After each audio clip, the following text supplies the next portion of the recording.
What's up, everyone? John Renger from Techno Buffalo here. Microsoft's Xbox event just wrapped up, and they went through a ton of stuff in just about a 55-minute time frame. So if you missed the announcement, I'm going to take you through step by step of everything that got announced, some things that didn't get announced there but came out afterwards, and all kinds of Xbox goodness. Stick around. Let's go through it together.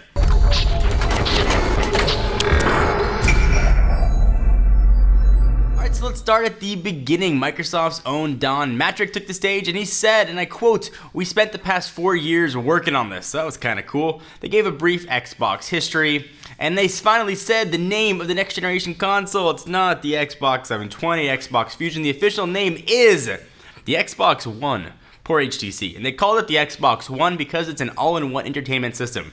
And we'll get talked about that more as we go along, but it does a lot of things in one console, hence the name Xbox One.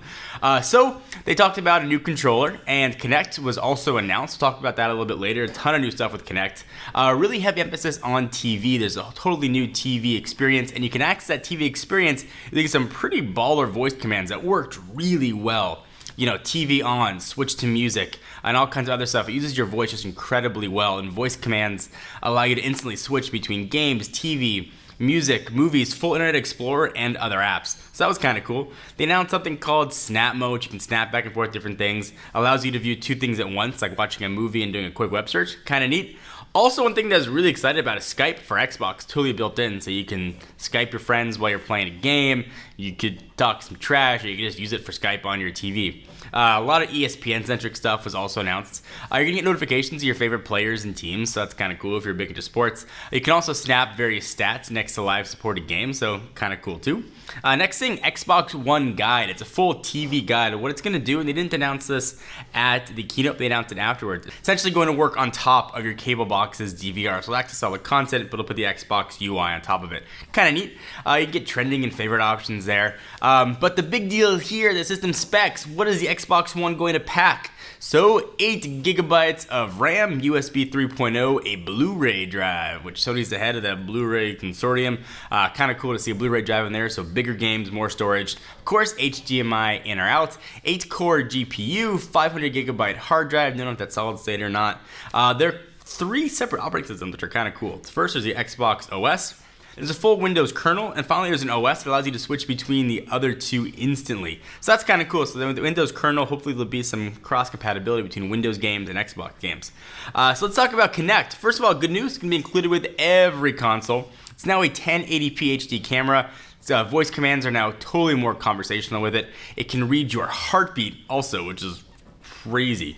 Can just sense separate movement of the wrists, and just more details. So it could give a much better Kinect experience.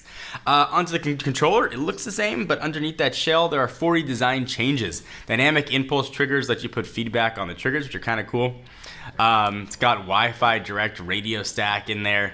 It's got all kinds of cool precision directional pad stuff built into it. Integrated battery. Of course, obviously more support for all the smart glass stuff that Microsoft announced, I guess last year's E3.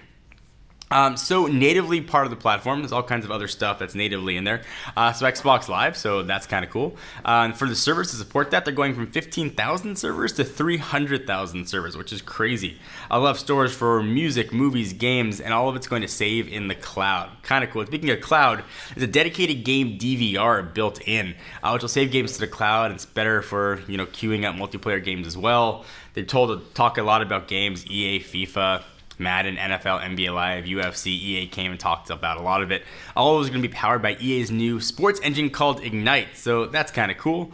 They talked about the gaming engine, sort of 10 times more animation depth of detail. They showed 3D crowds, dynamic sidelines, and daily streams of new content, so kind of cool. Then Microsoft Studios came up, talked about all the rest of their games, so Forza Motorsports 5 will be available at launch. That was kind of cool. And they showed a new game called Quantum Break, which looked pretty awesome. The 15 exclusive titles in the first year. 8 will be totally new franchises. There's going to be a Halo TV series, which Steven Spielberg is going to be involved in, so that's kind of cool. A lot of NFL stuff, so I'm appropriately dressed here for it. Essentially, let's integrate with NFL-supported games. It'll pull up fantasy stats and all kinds of other cool stuff there as well. So if you're a big fantasy sports buff like me, you're going to like it. So the Xbox One is going to launch. We don't know the date, but sometime later this year, presumably by the holidays. We'll get much more info at E3. And then Activision came up and talked about the next Call of Duty. Call of Duty Ghosts. It's going to be built on a whole new engine. There's new dog companions, dynamic maps, character customizations, downloadable content. It's going to be coming to Xbox One first, and sort of a lot of other cool stuff that came out of it. So let's talk a little bit more about the games and what sort of came out of that. So I give Activision credit. They demoed games, they said, on a totally Xbox One console. It wasn't generated on a PC and simulated. It was actually running on reference hardware. A lot of stuff came out though after the keynote that really didn't get announced. So used games. Games are tied to a console, so essentially when you put your disc in, it's going to install the game on your hard drive, and if you want to give that disc to a friend or sell it, for example, they are going to have to pay a fee in order to use that game. You don't know what the fee is, how that's going to work if you're not connected to the internet, but kind of interesting. Speaking of internet, we also don't know if it requires always on stuff, so that's another big question mark. We don't know the price, which is a big question mark as well. We also don't know backwards compatibility, but hopefully we will know all of that come E3, which is now just a few short weeks away.